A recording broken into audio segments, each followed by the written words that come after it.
Hello everyone. Today we are going to discuss semester 3 Electronics and Communication Engineering. জটিল network. Electrical circuit দেখলে কি মাথা ঘুরে যায়? মনে হয় যেন এক গোলকধাঁধা। চিন্তা নেই, আজকের এই আলোচনায় আমরা এমন এক স্মার্ট টুলকিট বানাবো যেটা দিয়ে যে কোনো নেটওয়ার্কের প্যাচ খুলে ফেলা যাবে চোখের নিমিষে। চলুন তাহলে শুরু করা যাক। এই যে স্ক্রিনে যেটা দেখছেন, একটা ইলেকট্রিক্যাল নেটওয়ার্ক, কিন্তু সত্যি করে বলুন তো, দেখতে একটা জট পাকানো তারের মতো লাগছে না? প্রথম দেখায় মনে হতেই পারে যে এটা সলভ করা প্রায় অসম্ভব, কিন্তু আমি বলছি একদমই না। যদি সঠিক যন্ত্রপাতি বা টুলস হাতে থাকে, তাহলেই জট ছাড়ানোটা একটা মজার খেলার মতো হয়ে যাবে। তো এই ধাঁধাটা সমাধান করার জন্য আমাদের একটা পরিষ্কার রোডম্যাপ আছে। আমরা প্রথমে দেখব সার্কিটের প্রবাহের মানচিত্র, তারপর খুঁজব কিছু সহজ রাস্তা বা শর্টকাট। এরপর শিখব কিভাবে একবারে একটা করে সোর্স নিয়ে কাজ করতে হয়, আর সবশেষে পাওয়ারের ওপর পুরো কন্ট্রোল নিয়ে আসব। আর এই সব কিছু শেষে আপনারা পেয়ে যাবেন আপনাদের ইঞ্জিনিয়ারিং সুপার পাওয়ার। ওকে, চলুন তাহলে আমাদের টুলকিটের একদম প্রথম আর সবচেয়ে দরকারি কিছু টুলস দেখে নেওয়া যাক। এগুলো হলো ফাউন্ডেশন, মানে যে কোনো জটিল সার্কিট অ্যানালিসিস করার একেবারে গোড়ার কথা। আচ্ছা, সার্কিটকে সহজে বুঝতে চান? তাহলে চলুন কলকাতার একটা ব্যস্ত বাজারের কথা ভাবা যাক। ভাবুন তো, বাজারের সেই সব ব্যস্ত মোড়গুলো যেখানে অনেকগুলো রাস্তা এসে মেশে, ওগুলোই হলো আমাদের সার্কিটের নোড। আর কেনাকাটার জন্য যে সরু গলিগুলো আছে সেগুলো হলো মেশ। এই ছবিটা মাথায় রাখলে দেখবেন পুরো ব্যাপারটা কত সহজ হয়ে যায়। তো নোড অ্যানালিসিস কি? বাজারের ওই মোড়গুলোতে কতটা চাপ বা ভোল্টেজ আছে সেটা বের করার উপায়। কিভাবে করি? ঠিক যেমন আমরা মানুষের ভিড় বা কারেন্ট ট্র্যাক করি।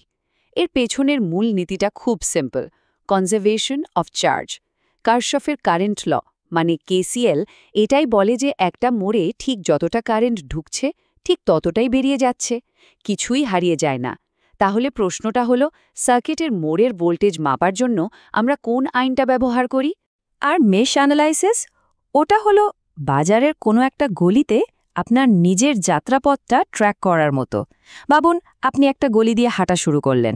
কারশফের ভোল্টেজ ল বা কেভিএল এটা নিশ্চিত করে যে আপনি যখন পুরো গলিটা ঘুরে আবার আগের জায়গায় ফিরে আসবেন, আপনার মোট এনার্জি বা শক্তির কোনো পরিবর্তন হবে না।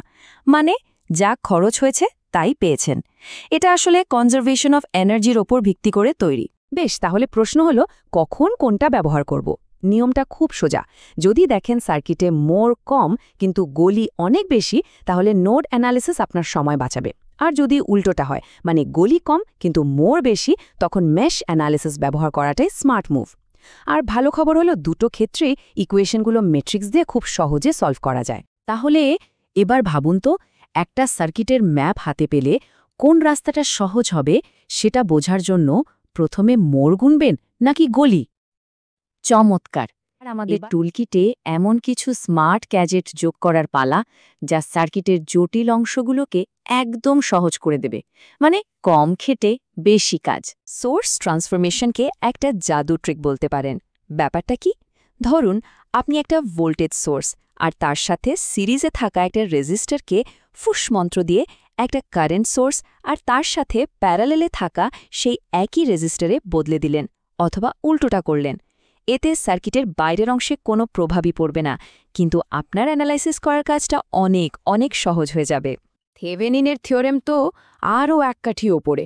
এর সাহায্যে আপনি একটা বিরাট জটিল নেটওয়ার্কের একটা অংশকে জাস্ট গায়েব করে দিয়ে সেটার জায়গায় শুধু একটা ভোল্টেজ সোর্স আর একটা রেজিস্টার বসিয়ে দিতে পারেন। ভাবা যায়? এটা বিশেষ করে তখন কাজে লাগে যখন আমাদের শুধু একটা নির্দিষ্ট লোডের ওপর কী ইফেক্ট পড়ছে সেটাই জানতে হয়। আচ্ছা, থেভেনিনের এই ব্যাপারগুলো মনে রাখার একটা সহজ হ্যাক আছে। জাস্ট মনে রাখুন VOC RTH series SH। VOC মানে ভোল্টেজ মাপতে হবে ওপেন সার্কিটে, RTH হলো থেভেনিন রেজিস্ট্যান্স, আর এই দুটো সবসময় সিরিজে কানেক্টেড থাকবে। ব্যাস, এবার দেখা যাক নর্টনের থিওরেমের সাথে। নর্টনকে বলতে পারেন থেভেনিনের যমজ ভাই। কাজটা একই, সার্কিটকে সিম্পল করা, কিন্তু নর্টন পুরো ব্যাপারটা দেখে কারেন্টের দৃষ্টিকোণ থেকে।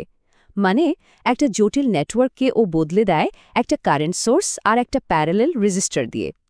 যখন আমাদের কারেন্ট নিয়ে বেশি মাথা ব্যথা থাকে তখন এটা দারুণ কাজের। তাহলে ব্যাপারটা দাঁড়ালো থেভেনিন আর নর্টন আসলে একই মুদ্রার এপিঠ ওপিঠ। থেভেনিন হলো একটা ভোল্টেজ সোর্স আর তার সাথে সিরিজে একটা রেজিস্টার, আর নর্টন হলো একটা কারেন্ট সোর্স যার সাথে প্যারালেলে থাকে একটা রেজিস্টার। দুটোই কিন্তু একই সার্কিটের সমতুল্য বা ইকুইভ্যালেন্ট। তাহলে আরেকবার মনে করার চেষ্টা করুন তো, থেভেনিন সার্কিটে রেজিস্টারটা কিভাবে কানেক্টেড থাকে। আচ্ছা, যদি একটা সার্কিটে অনেকগুলো পাওয়ার সোর্স থাকে তখন কি হবে? ঘাবড়ে যাওয়ার কিছুই নেই।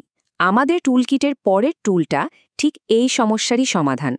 এটা আমাদের শেখাবে কিভাবে একবারে একটা জিনিসের উপর ফোকাস করে বড় সমস্যার সমাধান করা যায়। তবে হ্যাঁ, একটা কথা মনে রাখতে হবে, এই থিওরেমগুলো শুধু লিনিয়ার সার্কিটের জন্য কাজ করে। এই থিওরেমটার নাম সুপারপোজিশন, আর এটা দারুণ কাজের। ভাবুন, একটা সার্কিটে 3টে পাওয়ার সোর্স আছে। এই থিওরেম বলে ঘাবড়ানোর দরকার নেই, একবারে শুধু একটা সোর্সকে অ্যাক্টিভ রাখুন আর বাকিগুলোকে অফ করে দিন। এবার দেখুন ওই একটা সোর্সের জন্য কী প্রভাব পড়ছে। এই কাজটা প্রত্যেকটা সোর্সের জন্য একবার করে করুন আর শেষে সব রেজাল্ট একসাথে যোগ করে দিন। ব্যাস, মোট এফেক্ট পেয়ে গেলেন। তো স্টেপগুলো কি কি? খুব সোজা। স্টেপ 1, একটা সোর্স বাদে বাকি সব সোর্সকে বন্ধ করুন। কিভাবে? ভোল্টেজ সোর্সকে শর্ট সার্কিট করে দিন আর কারেন্ট সোর্সকে ওপেন সার্কিট। স্টেপ 2, এবার আপনার দরকারি ভোল্টেজ বা কারেন্ট ক্যালকুলেট করুন।